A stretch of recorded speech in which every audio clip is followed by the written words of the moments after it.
Pour son millésime 2016, la Coupe des Sources, chère à Pascal Collard, a planté ses tréteaux au cœur de Spa le week-end dernier, profitant dès le vendredi du parc de 7 heures pour y mener les différentes opérations de contrôle technique.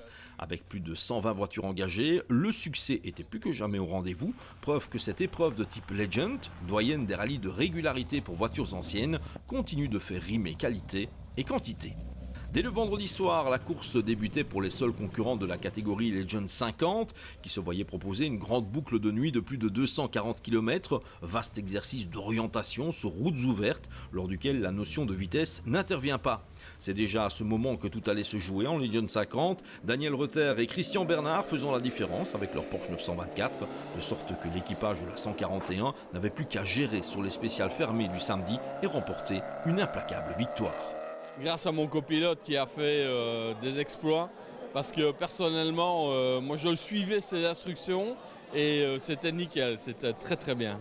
La Coupe des Sources 2016 était d'ailleurs celle des Porsche 924 en Legend 50, puisque Patrice Simon et Vincent Duchesne s'accaparaient dès vendredi soir la deuxième place pour ne plus jamais la lâcher. Avec pas moins de 53 équipages au départ, la catégorie Legend 65S était assurément la plus fournie. Au menu de ceux ayant misé sur la moyenne intermédiaire, 4 boucles de 4 spéciales fermées, sécurisées, Spa, la piste de l'EMA, Ster et le très attendu Trou-Marais, avec notamment un passage dans la carrière sur une terre qui allait rester totalement praticable d'un bout à l'autre de la journée. Le premier fait de course majeur concernait la Porsche 911 d'Yves de Flandre et Eric Chapa, qui perdait gros en raison de soucis électriques dès les premiers kilomètres. Le duo au bolide orange, venu préparer le Portugal historique, démontrait par la suite que sans cet avatar, il aurait pu jouer la gagne. La remontée jusqu'en 8e position n'en fut que plus belle. Au départ de l'ultime boucle, l'incertitude régnait en maîtresse absolue pour ce qui était de la lutte pour la victoire. Étienne Bonnier et Benoît Remion étaient quasiment revenus dans le sillage des leaders Van Rompuy-Van Overskelde avec leur Ford Escort MK1. Le duo néerlandophone prenait finalement le meilleur pour 8,8 points, ce qui laissait Bonnier et Remion méritant deuxième. Dans la troisième, on avait encore repris 2 points et puis ça s'est joué à peu de choses. Ils sont coriaces les Van Overskelde quand même. Ah oui, ça oui, ils sont coriaces. Hein.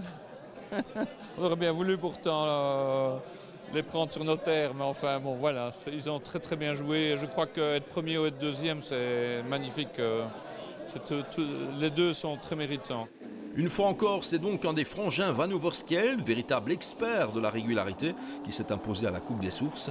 Il est vrai que le duo formé de Jens et de Dirk Van Rompuy était parfaitement complémentaire, même si cette fois, l'équipage de l'Opel Ascona B a dû se cracher dans les mains jusqu'au bout.